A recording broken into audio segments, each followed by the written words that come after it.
When things go wrong as they sometimes will, when the road you're trudging seems all uphill, when the funds are low and the debts are high, and you want to smile but you have to sigh, when care is pressing you down a bit, rest if you must but do not ever quit. Success is a failure turned inside out.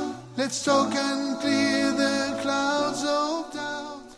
Bismillah, assalamu alaikum, peace be with you. Welcome to another episode of Let's Talk. I'm your moderator, Omar Dunlap, and today we're discussing the topic of respecting the land, the environment, and so on, and how to deal with those topics from the Quran and the Sunnah. We have with us Sheikh Omar Amanet, assalamu alaikum. Alaikum salam. And we have with us our studio audience, assalamu alaikum. And before we get too far into it, I'd like to hand the mic over to you now and let you give us your 10-minute reflections, inshallah. Oh, thank you, Omar. But you're always welcome to interject anytime. Alhamdulillah, all praise belongs to Allah alone. Salatu wassalam ala Rasulillah. We ask for Allah's blessing and peace upon His Prophet Muhammad. A lot of people don't know, when you open the Quran, you start reading Surah Al-Fatiha, the first chapter. It's basically the opening prayer. Then you start the second chapter, Surah Al-Baqarah, chapter 2. People don't know what is the first commandment that actually comes when you open the Quran from the beginning. And it's a verse that comes in Surah Al-Baqarah, and it's addressed to all the human beings. Ya ayyuhan nas, not just to Muslims, but to everybody in the world.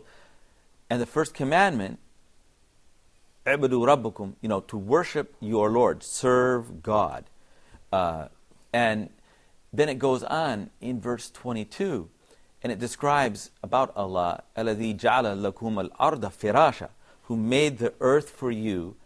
As firash means like carpets and cushions, whatever is soft that you furnish your home with to make yourself comfortable.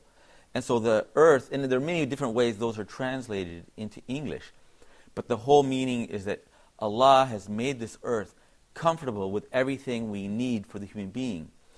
And it's not just the necessities, because firash is more than the necessity. It's what makes you comfortable to rest and relax, to sit and lie down in your home. And so Allah made the environment, the whole earth, and really the whole solar system around the earth to provide us a comfortable place where human beings can prosper and advance. And so Allah commands us in the Quran, first of all, that our faith, our worship of Allah, that this environment should lead us to faith and being thankful to God for giving us this world, and that we should preserve it and protect it, and it's part of our faith to care for the environment and respect it. And Allah commanded us to be careful about love everything in the earth, the animals, the plants, and the earth itself. So in Sahih Bukhari, which is the most authentic source of the hadiths, the sayings of the Prophet Muhammad and about the Prophet Muhammad, peace and blessings be upon him, he said that whenever any of you, if you were to plant a tree, and then, or plant a seed, and then the birds rest in it, or people or animals eat from it, or enjoy it in some way, then it is a sadaqah for you. That is, it is an act of charity, and you receive blessings from God, and it's a good deed. That is, that you do something to enhance the environment of the earth, like planting plants. And then any creatures, humans, animals, enjoy that. And so the Islamic idea is that all of the earth is interrelated. We're all creatures of Allah. And Allah said about the other animals, they're amthalukum, that they are other nations and communities like yourself. And that is, we're all dependent upon each other. We all have rights and duties. So we have to be kind and generous and thoughtful of how we use the resources of our earth. In Islamic fiqh, in the jurisprudence of Islam that gives us practical guidance that was developed by our scholars over the last 1400 years, some of the earliest books that were written aren't as well known to people today as many other later books on fiqh or jurisprudence. So I don't know if anybody knows what is, like, some of the first written books of fiqh were called Kitab al-Kharaj. For example, Abu Yusuf, who was the companion of Imam Abu Hanifa, who was born in the 1st century of Islam, he had a famous book that is still in print. And these are books that are talking about how to administer the land resources of the country. And one very important part of that is the water resources and the protection of water resources. So in Islam, for example, the Prophet said, all of us human beings, we are shuraka. That is, we share, we have equal rights to the water resources and the grazing, that is the food, natural food resources around us, and the fire, that is the energy resources. And so as a Muslim, you have to share water with anybody who's in need of water. As long as you have enough water to survive, you have to share with others. And you're not allowed, for example, if you have your own private property, you're not allowed in Islamic Sharia to drill a well, for example, if that will take away water from the well of one of your neighbors. So around every water resource in Islam, there are rules to protect the source. So we're not allowed to do anything that would pollute or decrease from those water resources in Islamic fiqh. This is, these ideas today are considered contemporary environmental issues about resource management. But in Islamic jurisprudence, we manage the plant life, for example, the grazing, and the water resources, and for example, ihya al-mawat. You're rewarded in Islam if you cultivate barren earth that is not productive and bring it into productivity. And so you get ownership rights over that land that's been abandoned and is misused, or is, for example, today there's land that is stripped of nutritious value by mining, for example, or industrial uses, and then you go and restore that. You should have the right to the productivity of that land. And so Islam gives us very important rules about maintaining the environment. So if you say, for example, in Islam, you can't turn the traveler away who wants water. You can't, if he needs to graze his animals and he doesn't have grass, you can't turn him away. These are on an individual level. And if he comes to warm himself by your fire, or to borrow some coals and take them back to make his own fire, you can't turn him away. Those are on the individual basis. In Islamic law, we have a term that these are hajiyat. These are basic needs of people on an individual level, and so we have to cooperate. But we have another level, which is the dururiyat, which is urgent necessities, which must be implemented absolutely. And there's a rule in fiqh. When these hajiyat, which are individual, become the need of the whole society, then they become dururi, they became urgent necessities. So when you have a whole nation, we have artificial borders. And so nations within these borders, we deny them access to healthy water or food or other resources, energy.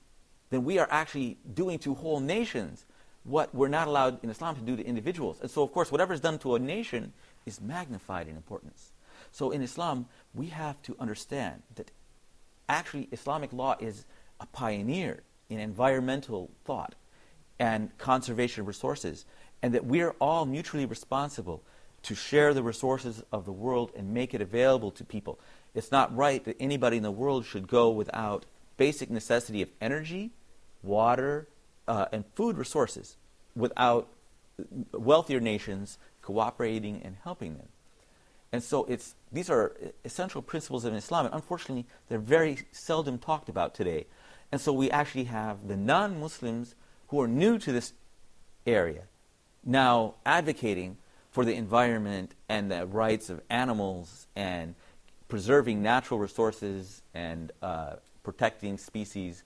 While Islam, we're not allowed to hunt animals into extinction. We're supposed to only take from need, and we actually have rules for protecting plants and animals from being overexploited.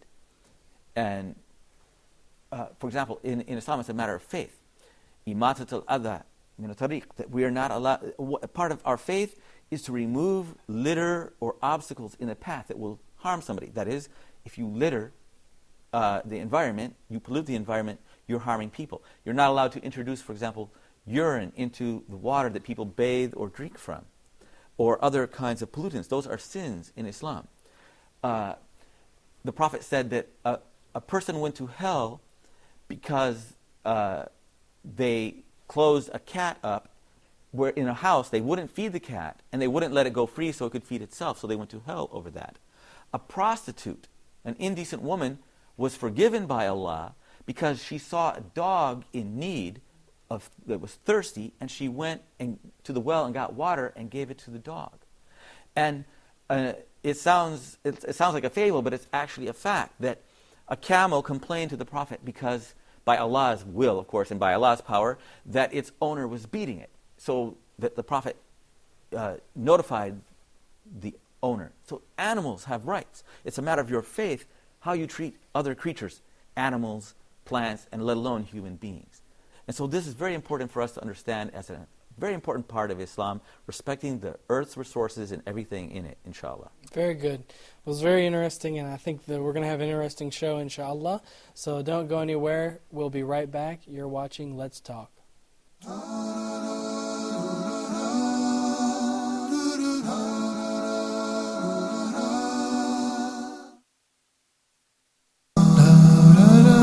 Back to the Prophet. Join Sheikh Omar in the program Back to the Prophet, wherein he teaches us practical lessons from the Prophet's life and how this can help us to overcome our challenges in the present. We talk about the life example of the Prophet Muhammad, peace and blessings be upon him, seeking guidance for ourselves. In the early days after the revelation of the Holy Quran, the Muslims were greatly persecuted, so much so that quite a few Muslims had to leave Arabia and migrate to Africa to live among Ahl Kitab, Christian people who followed the gospel of Christ.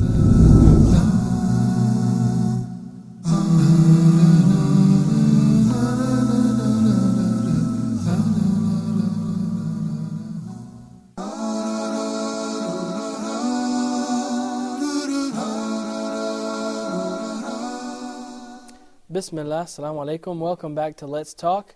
Today we're discussing respecting the land and the environment and so on, which is a very modern issue, but I think we're all surprised to find that there's a lot written about that in our books of knowledge and in the Quran and in the Sunnah. Right now we're going to take a look at some questions that we've asked our fellow Muslims about this topic. We asked them, should Muslims be more active in environmental causes, and what should a Muslim do if he sees his brother or sister not respecting the environment or the land? So we're going to take a look at the question and at their answers, inshallah. I mean, I view these things very negatively, actually. I would always, if I see someone throwing litter on the street, I would always raise this to their attention and so on. I mean, it is, unfortunately, we do see sometimes people not taking much care of certain of these particular environmental issues, which is obviously something that's viewed very negatively. But people should obviously bear in mind that they're part of the society and they should make sure that the environment is clean. And yeah, I mean, that's my opinion on it. See, I wouldn't stereotype. I would say no. In generally, certain people of different faiths take environmentally different. So I have Muslim friends who take it really seriously and they care about the environment, and I have Christian friends or maybe other friends from other religions who do not take it seriously. But what I would say is that Islam stresses the environment and the surroundings and always tries to tell people to protect the environment, protect the surroundings for the sake of everybody. So the earth basically should be preserved. Exactly, for man himself and for the human beings and for the other creatures on planet Earth. So I think it's more to do with the people's upbringing rather than just Islam itself. But Islam, having said that, Islam really stresses the fact of helping the environment and having a safe environment around.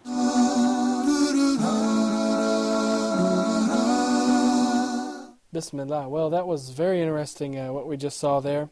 I kind of want to put the questions to you now. or at least one of them, should Muslims be more active in environmental causes? Well, I think it's very important that we understand that Islamic da'wah is always specifically related to our time and place. A lot of the teachings of Islam at that time for individuals now has to be provided for the whole society, because growing population and the stress on the resources means that our actions affect everybody else in a negative way. And so if I pollute today, I'm not just affecting one person, I may be affecting millions of people, and maybe even affecting the whole earth. And so Islam, for example, the Prophet Muhammad, peace and blessing be upon him, told us to beware of the thing that will cause you to be cursed or damned. And they said, what are those things? It's the person who, for example, used the toilet, basically defecating in places where people walk or sit. So then they would, if they came and then they saw that mess, then they would curse whoever did that. Well, now, of course, because of our huge populations, our own litter and waste material, that affects the whole environment. And therefore, somebody else is negatively affected, and they are angry and cause and curse me. So basically, I'm causing this curse to come upon myself in an indirect way. And so we have to realize that these are essential things. Youth today especially are very concerned that they're going to inherit a world that is not on the same level as their parents and grandparents, that they're not going to have the same resources. And they're angry. Why are our parents and our grandparents not preparing for us and not being wise and making wise use of the world and keeping the world safe and clean and healthy for us? And so can you imagine our grandchildren in the future, God forbid, la samhallah, that they will be cursing their parents and grandparents for giving them a world that is polluted and unsustainable. So we have a major responsibility, and since this is the teaching of Islam, we should stress that, especially in this day, especially for youth, that we already have guidance in Allah's revelation, because it's for all times and all places. Very well. I think we'll take it to the audience now and see if they have any questions for the Shaykh. Go ahead. Assalamu alaikum. Alaikum I'm salam. really interested in this topic, but my question is, how can we change the bad habits of people in dealing with environment? MashaAllah, it's very important, because all of Islam is about changing our habits. We were, created by Allah in a pure Islamic nature. But then in the environment and our families and traditions led us astray. Now Islam is requiring us to turn back and to base our action and decisions on principles. All of Islamic knowledge, all the good, as the Prophet said, if Allah wants any good for people, He gives them what? Tafaqquh fi din, the deep knowledge of how to apply Islam. So the fiqh means how you apply Islam in different situations. And so we have to base our decisions on Islamic principles, not on our own desires. And that's success in every area. And so if we want to have a good world for ourselves and our children and grandchildren, we have to change our habits. And we have to take Islamic guidance as well as sound science as our basis and discipline ourselves. And we can't ever have anything of good in this world if we don't have that discipline. Sound knowledge and applying that knowledge. Very good. Do we have another question? Go ahead. Assalamu alaikum. Wa alaikum assalam. Jazakumullah khairan for opening this topic for discussion.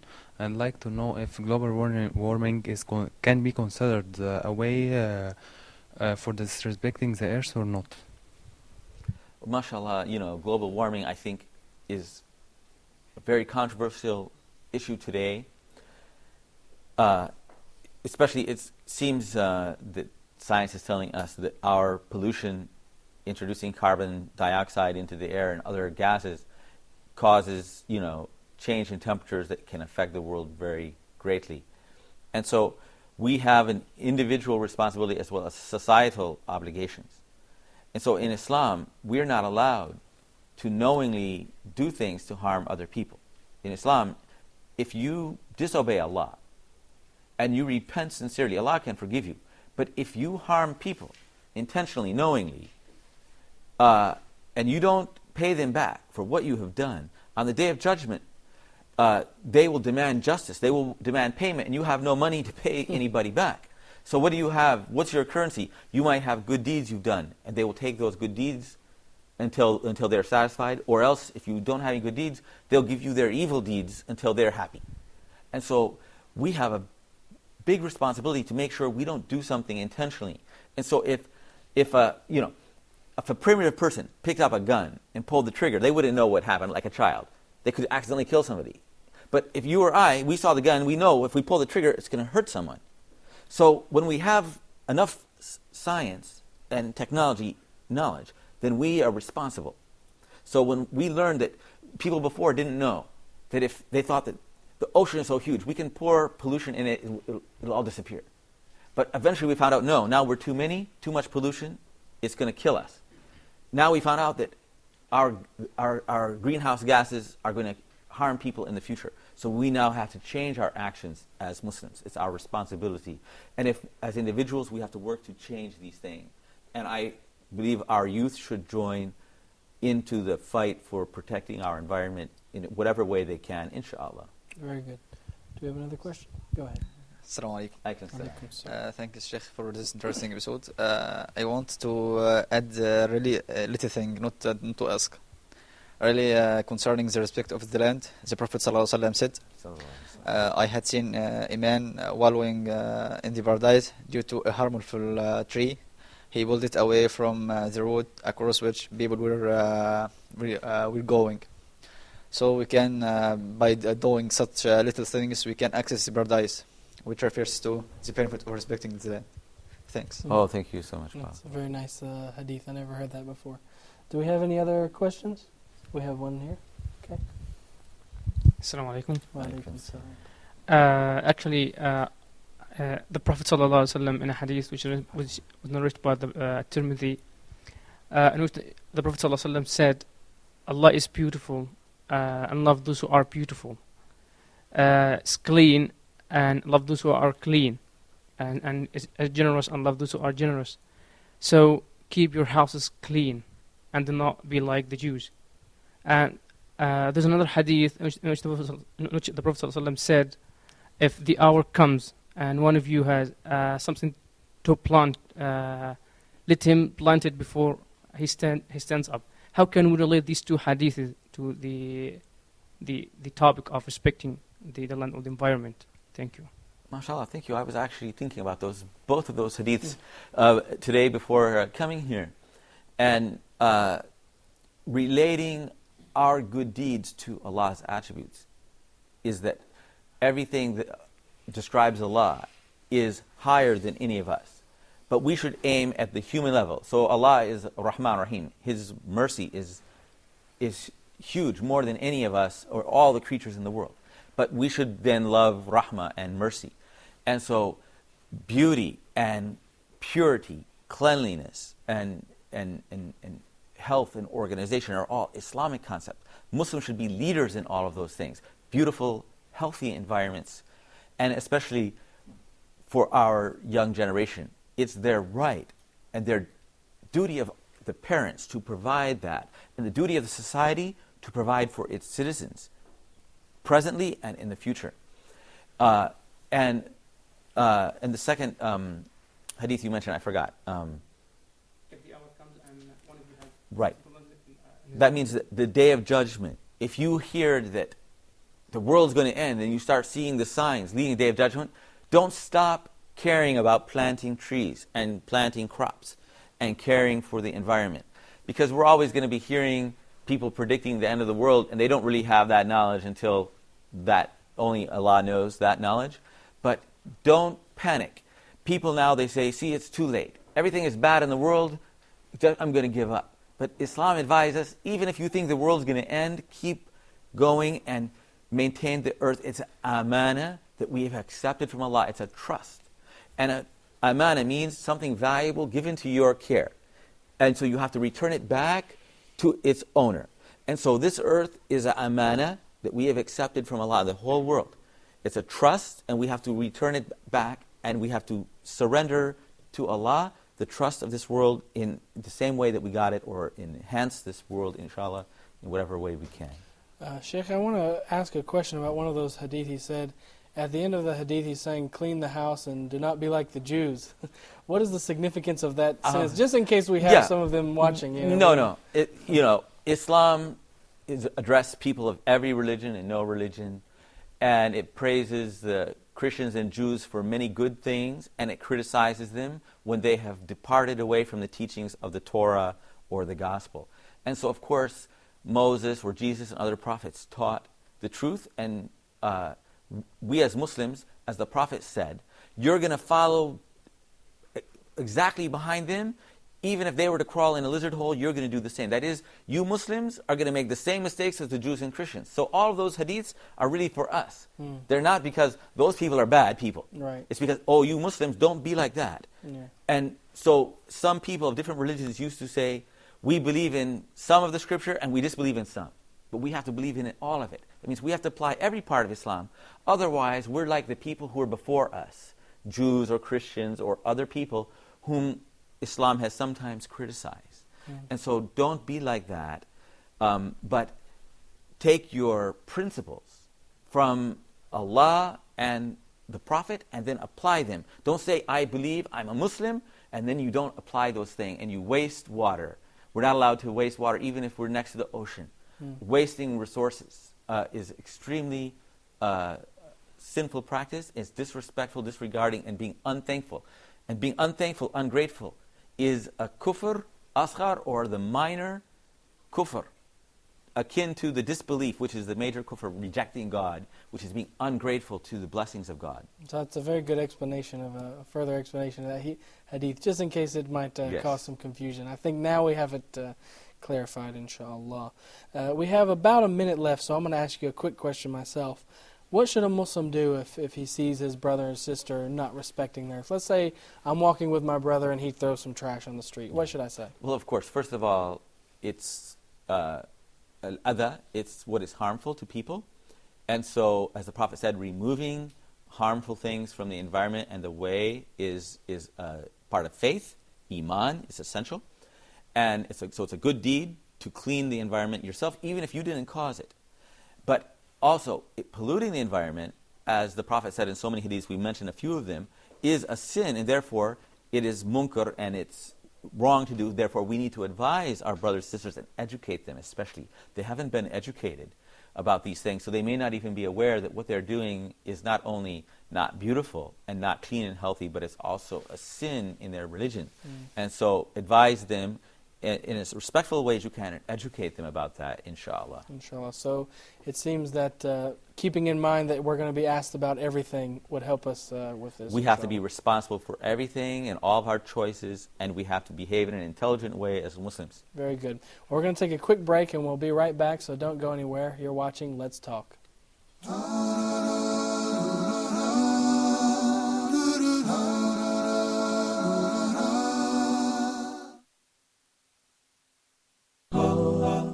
Huda TV strives to bring you, our viewers, the best in Islamic programming. Please send your comments and suggestions to feedback@huda.tv.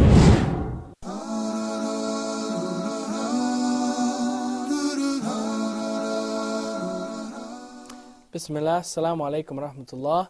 Today on Let's Talk, we're discussing the issue of respecting the land, respecting the environment. And we have with us Sheikh Omar Dunlap, and we have with us a new guest in the audience, Brother Ayman Ahmed. Yes. And you spent many years in the United States all your life, and you just come to Egypt a few years ago. Yes, yes. Okay, so what do you think? You have both views now. You have the views of America and the view of Egypt. So how does that help you understand the importance of respecting the land? Bismillah. You know, in America, in the countries in the West, they respect the land a lot, you know. When you throw a little styrofoam cup, like what happened to my brother, he threw a little styrofoam cup and he got charged for a few $100s, actually. And the problem in Muslim countries today is, like here in Egypt, is the garbage, you know, on the street. There's too much people throwing away trash and stuff. And as the Sheikh said, Allah gave us this world as viceroys, because to rule the land. And he gave us it as a man, and we should respect it, you know. And well, yeah, that's about it. Respecting land. Because I remember I was riding around in the States with an Egyptian. Well, first of all, we should mention we can't paint all the Egyptians with one brush. Because I was riding in the street with an Egyptian. I'm the American and he's the Egyptian. And this was in America. And I was, had some soft drink. And we're driving down the street and I rolled down the window just to pour the drink out. Not the can or anything, just the drink. And I brought it back in and he's looking at me like I just, slapped somebody. And I said, "What's the deal?" He said, "A Muslim doesn't do this." And this is I was first learning about Islam, Well, can I tell you something? Yeah, go ahead. I'm a little bit older than you guys. When I was growing up in the 60s, America was a lot different. And it was common for us to throw litter on the streets. In fact, the sides of the roads were filled with litter. And it was actually the First Lady, the President's wife, Lady Bird Johnson, that time, who is a wonderful lady from Texas. And she started the anti-littering campaign, keeping our highways clean. And it was basically decades of education and also punishing people by threatening them with a ticket, that they're breaking law, that changed people's habits. And so people aren't made of rock. We are very soft and pliant, and you can be changed by education. And of course, if you're committing a crime and there's a possibility of punishment. But the problem is when we don't have respect for individuals, and we don't see ourselves as responsible. We see other people commit crimes and they get away with it, so we think, then why should I care? And so we get this ambivalent attitude because we don't realize it's part of our religion. So even if nobody is looking, and even if there's no punishment from the government, we should still care about Allah's earth. So then what role, we'll direct this towards our younger participant here, what role then does parenting come into play? Should the parents be teaching their children, don't throw trash in the street? Well, I think that, if the parents raise their kids the Islamic way, they should always teach your kids that everything you do, you will see it again, in the akhirah. And that's, part of that is, throwing trash on the floor and stuff like that. Because most of the time, the kids, when they grow up, they imitate their parents, how they saw them little kids. And, well, yeah. What do you think, Sheikh Omar? We should be telling our kids about this subject? Yeah, I think, as I said before, education, and of course that starts in home, and being a good example, and being conscientious. And, the earth is where all of us came from. Allah created us out of the earth, and all of us going back into the earth. And so it's an essential part of our lives. And it's a home that was created for Allah, for our benefit, and respecting it is respecting, our creation by our Creator. All right, Sheikh Omar, I have a more of a philosophical question for you here. We know that in the Quran, the Prophet Muhammad ﷺ is described as the mercy to all the worlds. Would we say that extends beyond humankind? Does that include like plants and animals and so on? And if so, in what way is he the mercy to them? Wow, subhanAllah. That is, of course, that is applying to the rahmah of the risala, or that Allah has sent him with a message that is providing salvation. If you accept his message, you will be rewarded with paradise and forgiveness. So that in itself is for human being and jinn, which are spirits who have volition, that is, they have choice. They can choose Islam or reject it. They can choose to obey or disobey directly. But, of course, since the Prophet commanded us human beings to be responsible and to treat the environment, animals, and plants with respect and be merciful for them, and he showed us mercy. For example, we're not allowed, if we kill an animal, we have to kill it well. We have to do it well. If we slaughter it, we have to do it in a merciful way, killing it with something very sharp so it doesn't feel pain, not even showing it the knife so that it will, as the Prophet said, die twice. You can't torture animals or harm them in any way. The only way we're allowed to just kill an animal is if we need to, need it for our own food or clothing or something that's a threat to human life or a threat to human health. And so it is rahmah in the fact that Allah, and in the Quran and the Prophet, in his example, taught us to be merciful to those creatures, inshallah. Adding to Sheikh Omar's comments, about torturing the animals and, people torturing. There's a chicken one time, these people were cutting its limbs off, it was still alive, and the Prophet cursed these people. And this was at a time where the Arabs were very barbaric. There's no such thing as animal rights, So, if animal rights activists, today watching this, Islam had animal rights before anything else. Yeah, this is an interesting point, because I'm glad we touched on this topic of animals, because there's actually a movement that I recently read about through various news articles in the UK. Apparently KFC, Kentucky Fried Chicken, which is from our neck of the woods. We're all Southern Americans here. That restaurant chain comes, we're familiar with that. They've opened a chain of halal, or they're about to open a chain of halal restaurants in Europe, particularly in the UK. And there's actually a movement against that. And the argument that they had is they said that Islamic slaughtering practices were actually cruel. And they said that our practices are better because we stun the chicken and kill them while they're knocked out. This is what they say. And it's actually the opposite of that. And actually they did studies of that, and they hooked them up to the what is called the EKG. And when they are slaughtered correctly with a sharp blade, they instantly flatline. They don't register anything. But when they are stunned and they register pain, they feel it all. Even though they're unconscious, it's registering in their brain. And so I think that the Islamic way is definitely the humane way to eat meat. And Islam doesn't command us to be vegetarians, but it commands us to be respectful of animals and eat, for food. We don't hunt them for enjoyment, and we're not allowed to hunt them into extinction. And they must be protected, and they have rights. Like what, for example? What are some of the animals' rights? Animals that are in our care have the right to be fed and sheltered and protected, and their lives are respected unless they're of a danger to human beings or cause bad health to human beings, or if it would be merciful to take their life, like an animal that is severely wounded, for example. Then you don't have the right to kill it just needlessly. You're not allowed to just hunt animals and leave them lying there. You hunt them for... Also, we can't overburden them. Like if we have an animal that we... Well, of course, yes. They used to, for example, when they'd ride the camel, instead of two people riding it, they would take turns. One person walking, another person riding. And so not overburdening it, not beating it, not, being cruel to it in any way, and caring for its health and safety. And all of this is clearly, because some non-Muslims might be watching, they might be shocked to know that all of this is clearly mentioned in Quran and Hadith. Oh, yeah, and in the most authentic sources, too. And it was something that was, not necessarily part of that culture. It was what was taught by the Prophet Muhammad, peace and blessings be upon him, to us as an example.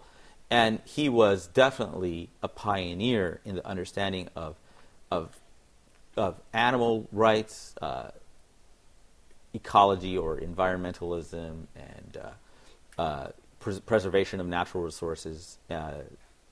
All of those. The Prophet Muhammad ﷺ was not centuries, millennia ahead of people. Right. Okay. What about corporate pollution? This is a problem in America, particularly.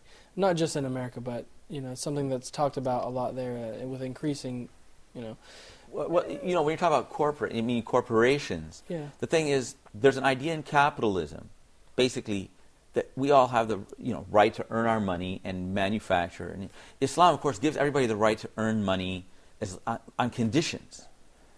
Of course, not harming people directly or indirectly, resulting in harm, harming them through negligence. And all those are Islamically considered not only sins, but crimes. But in Islam, societies have rights to certain resources that are the need for everyone. And so, for example, energy, like oil, for example. Energy in Islam is, basically basic necessities are considered the right of all the people. So if everyone in the world should have a minimum access to energy. So the poor should have an access to energy at, perhaps lower cost. So the wealthy in Islam, corporations and governments have a responsibility toward people who are in need. And so we do have a responsibility, all of us. And so corporations and governments and societies have to help each other. It's not that, I just happen to be sitting on this land full of oil, or coal or other wealth, and then I can prevent anybody else from enjoying the benefits of that, and I take it all for myself. So if there was a company, for example, and let's say it was dumping chemicals into a river, for sure the people that were responsible, that would be considered a sin. It would be a sin, but it's also a crime. Yeah. That means it's a crime against the society, and it can be punished by courts if there's evidence that what they did was negligent or harmful, or they had any reason to believe it might be harmful to somebody when they did it. And this is according to Western law or Sharia? No, toward Islamic law. I mean, Islamic law has principles that can be applied in these situations. And we're talking about the ideal Islamic ruling system. Yeah, but you don't have to have an ideal system. Of course, an ideal system means if you applied Islam absolutely in every way, ideally, that would be wonderful. But in fact, you can take this guidance in any society, and it will benefit. If you apply, you may not get the entire benefit, but applying some of these principles would definitely benefit you. Even a non-Muslim society would be in benefit to apply those principles. Now, we can't paint all Muslims with one brush. For sure, there are Muslims who are very strong in doing things for the environment and so on. But I think we would agree that as a whole, maybe Muslims, we could do more. So yeah. I want to ask Brother Ayman, since he's our guest in this segment, why do you think Muslims have regressed? Why are we not doing as much as we could? Well, I think it's the lack of motivation. You know, because Western ideologies has influenced a lot of Islamic countries.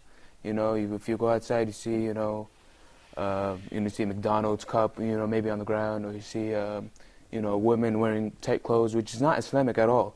And there's no Sharia law in the Islamic countries.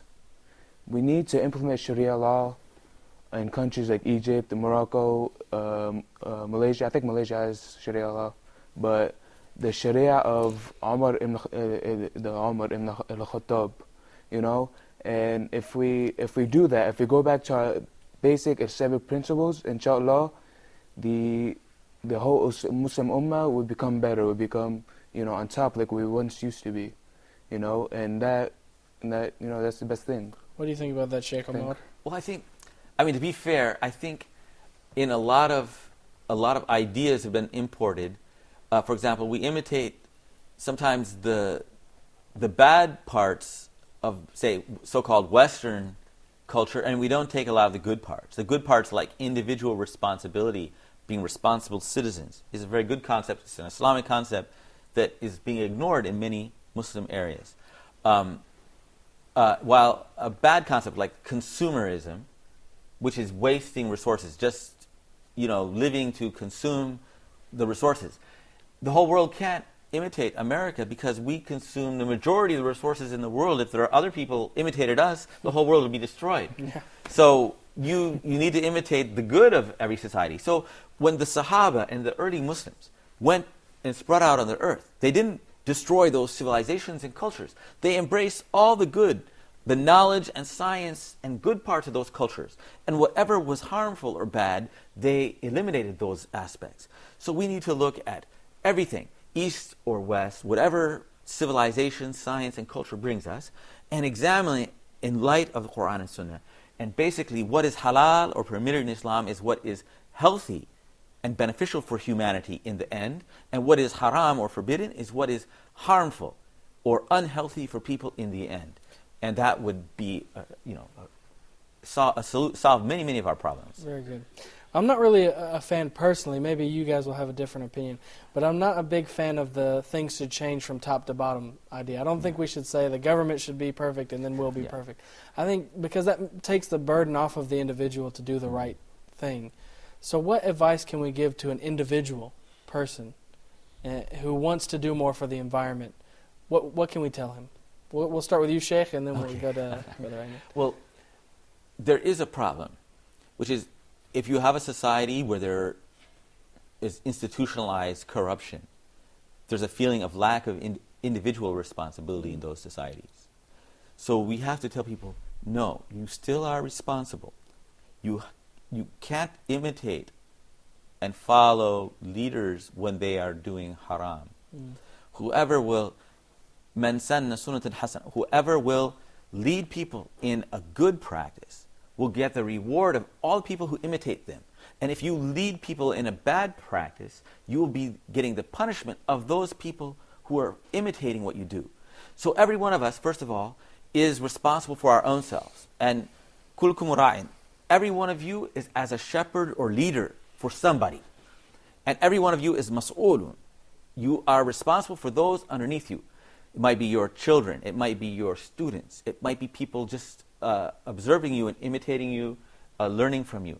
So we have to have that idea. The idea of mas'uliyah is the fundamental Islamic idea, that it's not the group that is responsible, the ashira or qabila, or the tribe or clan. It's the individual who's responsible on the Day of Judgment.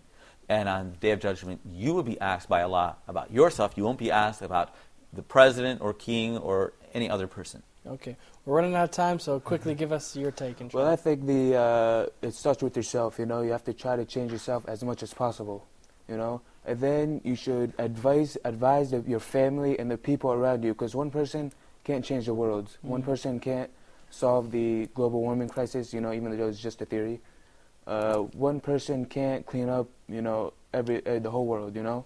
So you should try your best, because at the end you're going to get reward for it. No one else. Very good. Sheikh Omar, I want to ask this question. We don't have a lot of time, but I really want to put this one in here. There's a phobia that some Muslims have. I mean, we've touched on animal rights and plant rights and everything. There's a phobia that some of us have that if an animal is haram to have as a pet or eat it, then we should be cruel to it. You know, for example, if we see a dog, it's okay to kick it because, you know, they're dirty. Or if we see a pig, we can torture them for fun. You know, so maybe they have this psychology. What does Islam say about that? No, and of course, specific, like I gave an early example about dogs and being kind to dogs, and that is a good deed. And of course, harming them is a bad deed. And those animals aren't forbidden for all purposes. For example, like a dog is allowed in Islam for hunting or for guarding property. They do have legitimate uses. And of course, those dogs are being bred by people. They're not wild creatures. If they're a wild creature, they're threatening people, then they can be, you know, for safety, killed for safety purposes. But we can't just torture them. No, torturing an animal is cruelty. The people who torture animals in this life are going to, you know, receive punishment by Allah. They'll be in trouble. So we should respect all the life, inshallah, as long as it's not a threat. Inshallah. Okay, very good. We're going to take a quick break and we'll be right back, inshallah. So don't go anywhere. You're watching Let's Talk.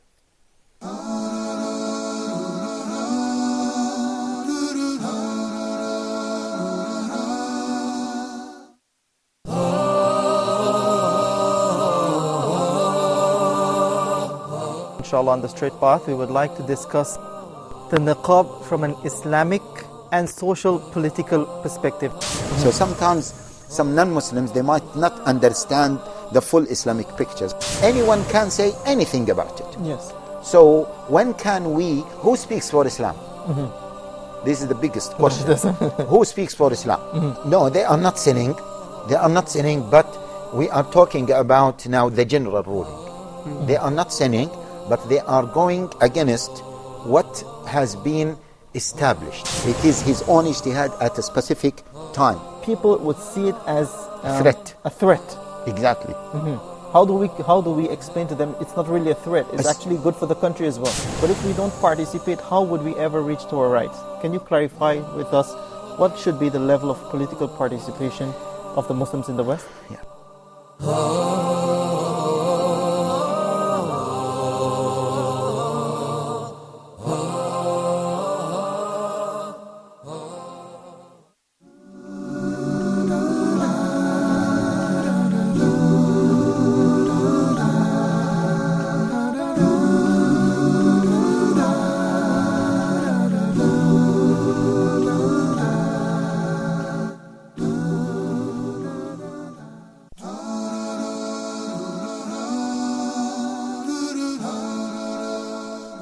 Bismillah, assalamu alaikum. Welcome back to Let's Talk. Today we're discussing the topic of respecting the land. It's been a very beneficial episode so far. But in this last little section, we're going to take it to the audience and see if they have any questions for us. Go ahead. Bismillah, alhamdulillah, wa salatu wa salam ala rasulillah. In the beginning, thank you for this interesting discussion point. because nowadays in our Arab countries, and especially here in Egypt, we are in bad need to this value, Islam, which is respecting the land. And my question is to Sheikh Ammar and also to Brother Ayman, because they live in the Arab countries and know the state. What, in your opinion, what are the practical steps which are supposed to be taken for employing this value of respecting the land in our Arab countries and our culture? Thank you. Okay, I think that was for both of you. So we'll start with him and then we'll go. Well, on a huge scale of a country, it has to have leadership from the leaders of the country, the government, political leadership, religious leadership, educational leadership. Like I told you, in America, when I was a youth, it wasn't much different than some places are today. And littering was a big problem. And it took a lot of time to change. Most people used to smoke when I was a kid. Everywhere you smoke.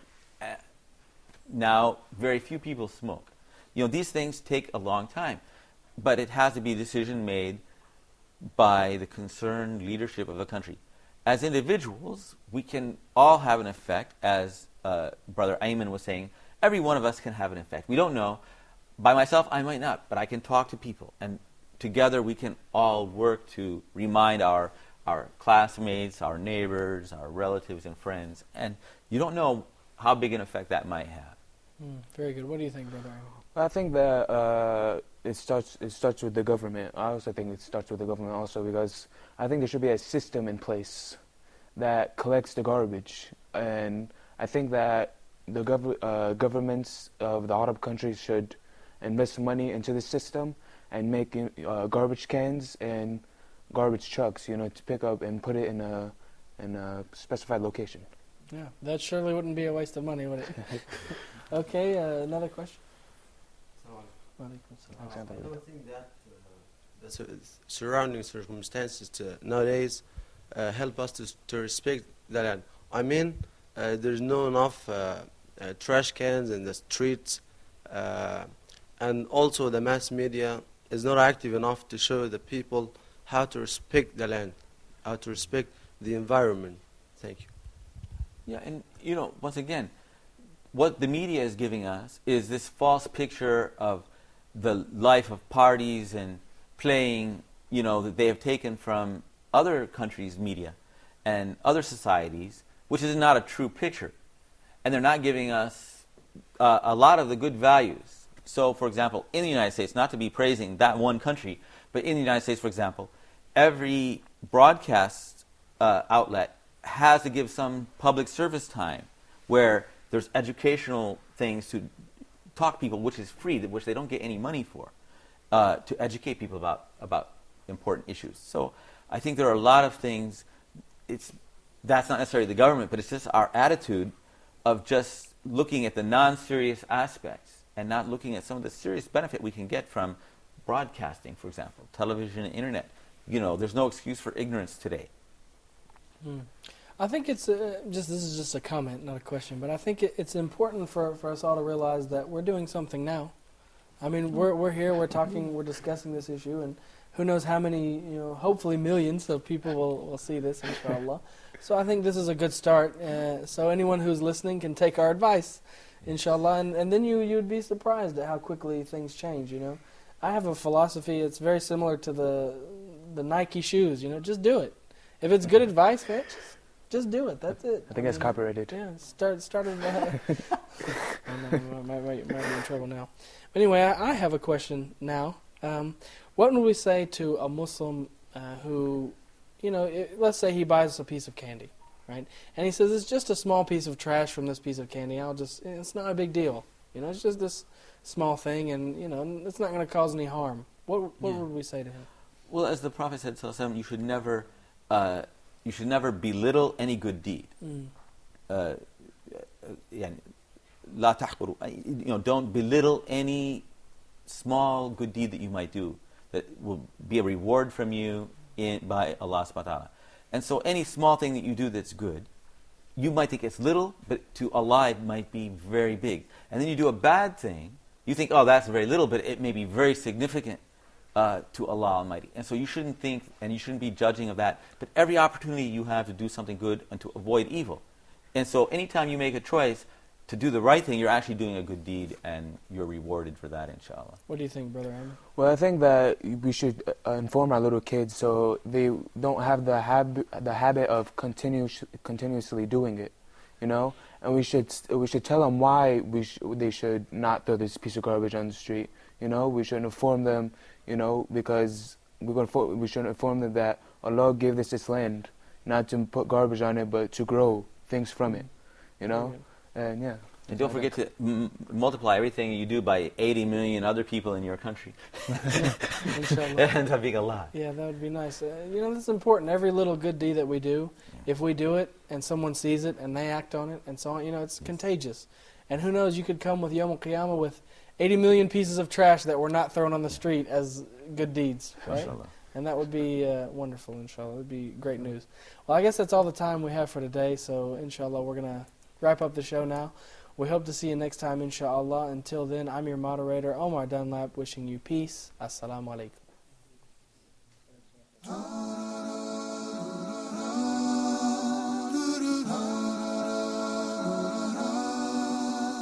When things go wrong, as they sometimes will, when the road you're trudging seems all uphill, when things go wrong, as they sometimes will, when the road you're trudging seems all uphill, when the funds are low and the debts are high, and you want to smile but you have to sigh, when care is pressing you down a bit, rest if you must, but do not ever quit. Success is a failure turned inside out. Let's talk and clear the clouds of doubt. Success is a failure turned inside out. Let's talk and clear the clouds of doubt.